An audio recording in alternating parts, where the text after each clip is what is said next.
अस्सलाम वालेकुम। आज हम बच्चों फर्स्ट डे का नेक्स्ट टॉपिक पढ़ेंगे। टॉपिक का नेम क्या है? अवेपोरेशन। ठीक है, अवेपोरेशन जनरली क्या होती है? बेसिकली आपके पास ना एक बीकर में बच्चों वाटर है। अब आप उस वाटर को जो है वो बॉईल करना शुरू कर दो, तो कुछ टाइम के बाद जो वो वाटर के मॉलिक्यूल्स हैं वो आपको नजर आएगा कि वो बीकर से बाहर आना शुरू हो जाएंगे। ठीक है, सिस्टम ओपन है, क्लियर है।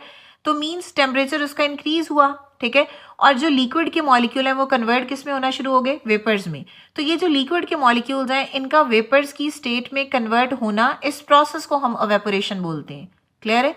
तो अवेपोरेशन क्या है? एक स्पॉन्टेनियस कन्वर्जन है लिक्विड की into a vapours at any temperature. Clear? Because evaporation जो है वो हर टेम्परेचर पे होती है। आप टेम्परेचर कम भी करोगे, जैसे फॉर एग्जाम्पल आप कम टेम्परेचर पे पानी को गर्म करना शुरू कर दो, आप एकदम से टेम्परेचर बढ़ा दो, तो दोनों केस में वाटर गर्म होगा। ठीक है, जरूरी नहीं है कि पानी को गर्म करने के लिए आपको टेम्परेचर बहुत ज्यादा एकदम से देना पड़ेगा। कम टेम्परेचर भी, अगर आप कम टेम्परेचर भी करोगे वाटर को टाइम लगेगा, बट स्टिल जो है वो कन्वर्ट होगा अपने वेपर फेज में। तो अवेपोरेशन क्या है? एक स्पॉन्टेनियस कन्वर्जन है लिक्विड की into vapours at any temperature. ये जरूरी है, किसी भी टेम्परेचर पे ये हो सकती है। क्लियर है? अब फॉर एग्जाम्पल बच्चों नेक्स्ट एक शॉर्ट क्वेश्चन आता है कि evaporation cause cooling. Evaporation is a cooling process. ठीक है, अब अवेपोरेशन कूलिंग कॉज कैसे करती है? जैसे फॉर एग्जाम्पल बच्चों, ठीक है, अब आप जो है वो इस बीकर को क्या कर रहे हो? हम इस बीकर को जो है वो हीट कर रहे हैं। अब इसमें वाटर के मॉलिक्यूल्स हैं, इनकी एनर्जी जो है वो हाई है। क्या है? High kinetic energy. ठीक है, अब ये जो वाले मॉलिक्यूल हैं इनकी काइनेटिक एनर्जी क्या है? एवरेज है, एवरेज काइनेटिक एनर्जी। ठीक है, और ये जो नीचे वाले मॉलिक्यूल हैं इनकी काइनेटिक एनर्जी क्या है बच्चों? लो काइनेटिक एनर्जी है। जब आप पानी को बॉईल करते हो तो पानी में मॉलिक्यूल्स की इस तरह की एनर्जी होती है। जो ये वाले मॉलिक्यूल्स हैं ग्रीन वाले, इनकी काइनेटिक एनर्जी एवरेज होगी, और वो मॉलिक्यूल, कुछ मॉलिक्यूल की काइनेटिक एनर्जी हाई होगी, कुछ मॉलिक्यूल की काइनेटिक एनर्जी जो है वो लो होगी। अब होता क्या है कि जब आप पानी को बॉईल करते हो ना, तो उनके दरमियान में, वाटर के मॉलिक्यूल्स के दरमियान में ऑब्वियसली बात है कोलिजन भी होता है, फोर्सेस ब्रेक हो रही होती है, एक दूसरे से टकराते हैं तो अपनी एनर्जी को ट्रांसफर कर देते हैं। तो जिन मॉलिक्यूल्स की kinetic energy, average kinetic energy से ज्यादा होगी, वो मॉलिक्यूल्स हैं वो बीकर से बाहर चले जाएंगे। क्लियर? अब होगा क्या? फॉर एग्जाम्पल ये वाले मॉलिक्यूल हैं, इनकी काइनेटिक एनर्जी जो है वो एवरेज काइनेटिक एनर्जी से ज्यादा है। जब ये ज्यादा है तो ये सारे के सारे मॉलिक्यूल क्या होंगे? बीकर से बाहर चले जाएंगे। ठीक है, और ये क्या बन रहे हैं बच्चों? वेपर्स बन रहे हैं। क्लियर है? क्या बन रहे हैं? ये वेपर्स बन रहे हैं। पहले ये क्या थे? लिक्विड थे। जब आपने इसको हीट किया तो ये लिक्विड कन्वर्ट किस में हो गया? वेपर्स में। और ये सारे के सारे हाई एनर्जी के मॉलिक्यूल्स क्या होंगे? बीकर से बाहर चले जाएंगे। क्लियर हो गया? अब जब ये बीकर से बाहर चले जाएंगे तो जो बाकी लोअर मॉलिक्यूल्स हैं उनकी एनर्जी क्या हो जाएगी बच्चों? कम हो जाएगी। अब उन मॉलिक्यूल्स की एनर्जी होगी ये कम। अब उन मॉलिक्यूल्स ने क्या करना है? एनर्जी को बच्चे लेना है। वो मॉलिक्यूल्स जो अंदर बीकर के हैं, जिनकी एनर्जी कम है, वो क्या करेंगे बच्चे? सराउंडिंग से एनर्जी लेना शुरू हो जाएंगे। ठीक है, तो मीन सराउंडिंग से ही क्या करेंगे? एनर्जी जो है वो लेना शुरू हो जाएंगी। जब वो सराउंडिंग से एनर्जी लेंगे तो सराउंडिंग की एनर्जी क्या हो जाएगी? कम। अंदर की एनर्जी तो ऑब्वियसली मॉलिक्यूल की ज्यादा होगी ना, बट जो सराउंडिंग एरिया है उसकी एनर्जी क्या हो जाएगी बच्चों? कम हो जाएगी। और इसी वजह से जो सराउंडिंग है फिर वो कूल हो जाएगी। ये है बेसिक प्रोसेस। तो इस प्रोसेस को हम बोलते हैं अवेपोरेशन, जिसमें लिक्विड कन्वर्ट होता है वेपर फेज में। तो अब क्या होगा? कुछ एग्जांपल्स हैं, एग्जांपल को देख लेते हैं हम। अब जैसे for example, a person after bath feels a sense of cooling due to evaporation of water from his body when expose to air. ठीक है, तो जब आप नहाते हैं और आपकी बॉडी जो है वो एक्सपोज टू एयर होती है तो सेम फिनोमेना वर्क करता है, तभी आपको कूलिंग फील होती है। ठीक है, a person after bath feel the sense of cooling due to evaporation of water from his body when expose to air. ठीक है, the molecule of the water take away the energy of the body, यानी जो water के molecule आपकी skin पे लगे होते हैं ना, वो क्या करते हैं? आपकी बॉडी से एनर्जी को क्या कर लेते हैं बच्चों? टेक अवे कर लेते हैं, आपकी बॉडी से एनर्जी को अब्जॉर्ब कर लेते हैं।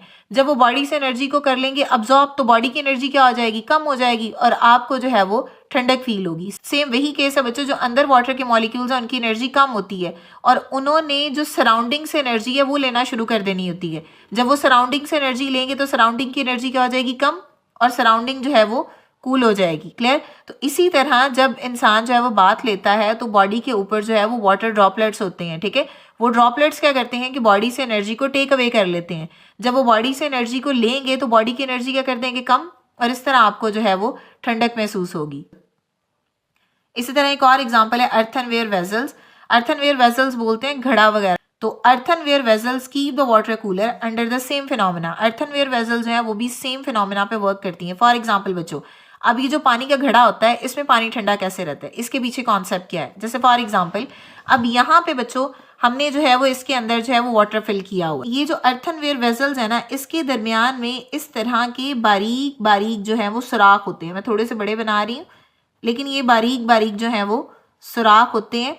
यानी ये जो अर्थनवेयर वेजल्स है ये क्या है, पोरस होती है। ठीक है, यहाँ मैंने लिखा हुआ है अर्थनवेयर वेजल्स आर पोरस। अब होता क्या है कि जब आप यहाँ से जो है वो इसके अंदर क्या डाल रहे हो, पानी डाल रहे हो, तो कुछ टाइम के बाद आप देखोगे कि जो वाटर है वो इस बर्तन के, ये जो घड़ा है इसके बाहर जो है वो आ जाता है। यानी अगर आप हाथ लगाओगे ना तो आपको घड़ा जो है वो वेट फील होगा। ये ड्रॉपलेट्स क्या करेंगे, वाटर के अंदर से एनर्जी को अब्सॉर्ब करना शुरू कर देंगे। अंदर जो वाटर है ना उससे हीट ले लेंगे। जब ये अंदर वाले वाटर से हीट बच्चों अब्सॉर्ब कर लेंगे तो जो अंदर लिक्विड है उसका टेम्परेचर क्या हो जाएगा, कम हो जाएगा। तो यही वजह होती है जो अर्थनवेयर वेसल्स होते हैं उनमें पानी हमें ठंडा मिलता है। ठीक है, तो मैंने क्या बोला, जो अर्थनवेयर वेसल्स हैं इसके जो किनारे हैं बच्चे ये पोरस मटेरियल होता है। ठीक है, यानी इसमें पोर्स होते हैं। तो जब पानी आप इसमें रखते हो, डालते हो, तो आपने देखा होगा कि घड़े की जो बाहर वाली साइड है वो वेट हो जाती है। ठीक है, अब ये घड़ा क्या करेगा, वो जो ड्रॉपलेट्स उस घड़े के बाहर लगे हुए हैं वो पानी अंदर से, वो घड़े के अंदर जो पानी है ना उन पोर्स के जरिए वहां से उसकी हीट को अब्सॉर्ब कर लेते हैं। ठीक है, जब वो हीट अब्सॉर्ब कर लेंगे तो फिर वो अंदर का टेम्परेचर क्या हो जाएगा, वाटर का कम हो जाता है। तो इसी वजह से जो उस घड़े के अंदर पानी होता है वो बच्चे ठंडा होता है। क्लियर हो गया। टॉपिक क्या है, वेपर प्रेशर। तो सबसे पहले हम वेपर प्रेशर की डेफिनेशन से पहले ना हम इसकी डायग्राम को एक्सप्लेन करते हैं, फिर आपको मजीद क्लियर होगा। ठीक है, तो हमारे पास यहाँ पे दो सिस्टम है। ठीक है, तो इसमें भी हमने लिक्विड फिल किया हुआ और इसमें भी हमने लिक्विड फिल किया हुआ है। ठीक है, अब आप क्या करो बच्चों, इस लिक्विड को जो है वो आप हीट करना शुरू कर दो। ठीक है, जब आप लिक्विड को हीट करोगे तो इसका मतलब है कि इससे होगा क्या, इसके अंदर जो मॉलिक्यूल्स हैं वो आपस में टकराएंगे। तो टकराने के बाद अगर तो सिस्टम ओपन होगा तो मॉलिक्यूल्स हैं वो बाहर निकल जाएंगे। इवेपोरेशन का प्रोसीजर होगा जो इससे पहले हमने पढ़ा हुआ है। अब एक केस तो यहाँ पे होगा। ठीक है, अगर हमारे पास ये जो सिस्टम है, ये बीकर है, अगर ये क्लोज सिस्टम है, अब आप इस लिक्विड को जो है वो हीट करना शुरू कर दो। ठीक है, ओपन में क्या होगा कि मैंने ये बोला था कि जो लिक्विड के मॉलिक्यूल हैं वो सरफेस से बाहर चले जाएंगे। बट अगर सिस्टम क्लोज होगा तो जो लिक्विड के मॉलिक्यूल्स हैं वो इस सरफेस पर बच्चे इकट्ठे होना शुरू हो जाएंगे। ठीक है, और कुछ मॉलिक्यूल जो हैं वो यहाँ पे बीकर की वॉल्स के साथ भी कोलाइड करेंगे। ये चांसेस होते हैं ना कि जो ऊपर वेपर्स जो बने हैं लिड के साथ टकरा गए वो वापस लिक्विड में आके गिर जाएं, ये वापस आ जाएंगे बच्चों नीचे की तरफ। ठीक है, जब ये मॉलिक्यूल वापस आ जाएंगे नीचे की तरफ तो इस प्रोसेस को हम बोलेंगे ये है कंडेंसेशन।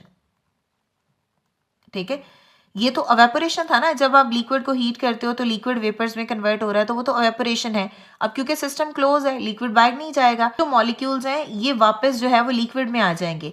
तो वापस इन मॉलिक्यूल का लिक्विड में आ जाना, इस प्रोसेस को हम बोलेंगे ये है कंडेंसेशन। तो अगर आप यहाँ पे देखो दोनों प्रोसेस एट अ टाइम हो रहे हैं।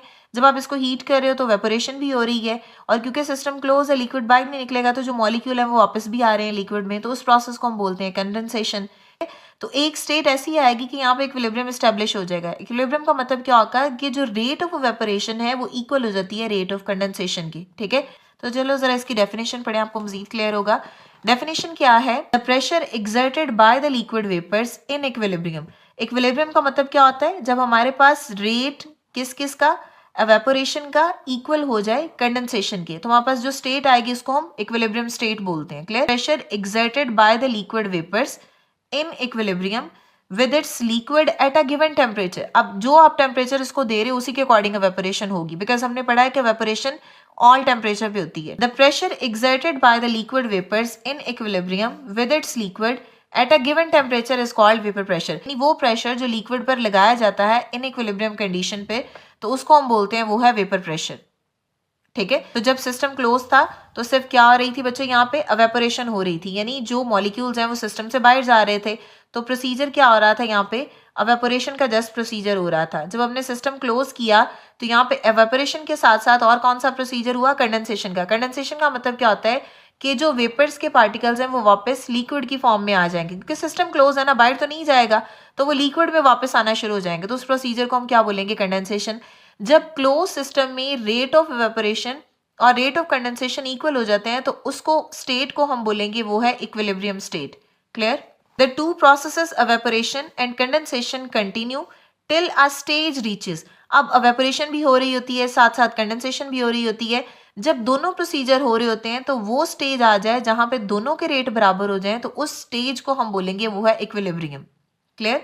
The two processes evaporation and condensation continue till a stage reaches when the rate of evaporation becomes equal to the rate of condensation। ठीक है, मतलब ऐसा नहीं होता कि एकदम से दोनों के लेवल बराबर हो जाता है। तो शुरू में evaporation ज्यादा होगी, फिर evaporation जो है वो कम होना शुरू हो जाएगी, फिर कंडेंसेशन बढ़ना शुरू हो जाएगी, फिर जो है वो दोनों के रेट बराबर आ जाएंगे। तो जब दोनों के रेट बराबर आ जाएंगे तो उस स्टेट को हम बोलेंगे वो है इक्विलिब्रियम स्टेट। इनिशियल स्टेज है, अब ये बीकर है, क्लोज सिस्टम है हमारे पास। ठीक है, तो सारा का सारा सिस्टम क्या है बच्चों? क्लोज्ड है। तो ये हमारे पास एक बीकर है, उसकी हमने 3 कंडीशन बताई हुई है। क्लियर है? सबसे पहले क्या है कि लिक्विड इनिशियल स्टेज, यहाँ पे जस्ट वैक्यूम है। ठीक है, अब आप क्या कर रहे हो? आप उसको हीट करना शुरू कर रहे हो। हीट करोगे तो क्या होगा कि जो वाटर के मॉलिक्यूल्स हैं वो कन्वर्ट होना शुरू हो जाएंगे वेपर्स की फॉर्म में। क्लियर?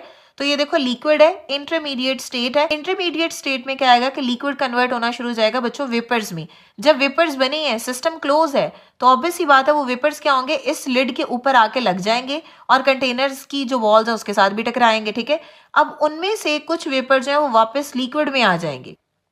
तो यहाँ पे देखो हमारे पास कितने मॉलिक्यूल्स हैं? 4 हैं जो लिक्विड से वेपर्स में कन्वर्ट हो रहे हैं। ठीक है, और 2 वो मॉलिक्यूल्स हैं जो वेपर से वापस लिक्विड में कन्वर्ट हो रहे हैं। तो ये वाला प्रोसीजर हो गया बच्चों evaporation, और ये हो गया कंडेंसेशन। क्लियर हो गया?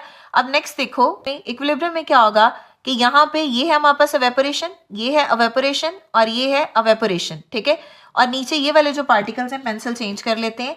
यहाँ पे जो ये वाले रेड एरो है ये है कंडेंसेशन, ये है कंडेंसेशन और ये भी है कंडेंसेशन। देखो 3 एरोज evaporation के और 3 ही एरोज कंडेंसेशन के, तो दोनों रेट क्या हो गए? बराबर हो गए। जब दोनों रेट बराबर हो जाएंगे तो उस स्टेट को हम बोलेंगे वो है बच्चों इक्विलिब्रियम स्टेट। ठीक है, इक्विलिब्रियम स्टेट क्या होती है कि जब रेट ऑफ evaporation इक्वल हो रेट ऑफ कंडेंसेशन के। क्लियर? तो इनिशियल स्टेज में क्या होगा? वैक्यूम होगा। इंटरमीडिएट स्टेट में क्या होगा कि लिक्विड जो है वेपर्स में कन्वर्ट होगा और कुछ वेपर जो है वापस कंडेंस भी हो जाएंगे बट वो कम होंगे। थर्ड में इक्विलिब्रियम स्टेट में क्या होगा कि दोनों के रेट बराबर हो जाएंगे, जिसको हम बोलेंगे इक्विलिब्रियम स्टेट। क्लियर? तो ये है बच्चों बेसिकली वेपर प्रेशर, मतलब एक लिक्विड पे जो प्रेशर लगता है उसको हम लोग वेपर प्रेशर बोलते हैं इन इक्विलिब्रियम स्टेट। क्लियर हो गया? अब इसके कुछ फैक्टर्स देख लेते हैं। सबसे पहला फैक्टर है इंट्रामॉलिक्यूलर फोर्सेस। अब इंट्रामॉलिक्यूलर फोर्सेस किसको बोलते हैं? वो फोर्सेस जो 2 मॉलिक्यूल्स के दरमियान में होती हैं। क्लियर है? अब देखो vapour pressure is inversely proportional to intramolecular forces. तो जितनी इंट्रामॉलिक्यूलर फोर्सेस स्ट्रांग होंगी वेपर प्रेशर उतना ही कम होगा। ठीक है, तो strong intramolecular forces of the liquid lower will be the vapour pressure. Clear हो गया? बिकॉज ऑब्वियस ही बात है ना, इंट्रामॉलिक्यूलर फोर्सेस स्ट्रांग होंगी तो जाहिर सी बात है जो लिक्विड है उस पर जो है वो लेस प्रेशर होगा। क्लियर? अब इसी तरह नेक्स्ट हमारे पास फैक्टर है टेम्परेचर का। टेम्परेचर का वेपर प्रेशर के साथ डायरेक्ट रिलेशन होता है। ठीक है, टेम्परेचर इंक्रीज कर दोगे तो वेपर प्रेशर जो है वो उस लिक्विड पे बढ़ेगा, टेम्परेचर डिक्रीज कर दोगे तो लिक्विड पे जो वेपर प्रेशर है वो कम एक्सर्ट होगा। क्लियर? उसके बाद नेक्स्ट पॉइंट है बच्चों के जो वेपर प्रेशर है लिक्विड का वो सरफेस एरिया पे डिपेंड नहीं करता। The larger the surface area of the liquid present larger target for returning the molecule. जैसे फॉर एग्जाम्पल बच्चों, अब आपके पास ना एक बड़ा सा जार है जिसमें आप पानी गर्म कर रहे हो और एक आपके पास जो है वो कवर्ड छोटा सा बॉक्स है। जो बड़ा सा जार है जिसमें आप पानी गर्म कर रहे हो तो ऑब्वियस ही बात है उसका सरफेस एरिया ज़्यादा है। जब आप उसको गर्म कर रहे हो वो क्लोज्ड कंटेनर है, तो इसका मतलब है कि जो वेपर्स की वापस लिक्विड की फॉर्म में आने के चांसेस भी ज़्यादा हो जाते हैं, यानी उस केस में कंडेंसेशन ज़्यादा हो जाती है। जो वेपर प्रेशर है वो लिक्विड के सरफेस एरिया पे डिपेंड नहीं करता। The larger the surface area of the liquid present the larger target for returning the molecule, means जो रेट ऑफ कंडेंसेशन है वो इंक्रीज हो जाएगा। क्लियर? आई होप कि आपको क्लियर हो गया होगा। अगर स्टिल कोई भी क्वेश्चन है तो आप कमेंट कर सकते हैं। नेक्स्ट वीडियो तक के लिए अल्लाह हाफ़िज़।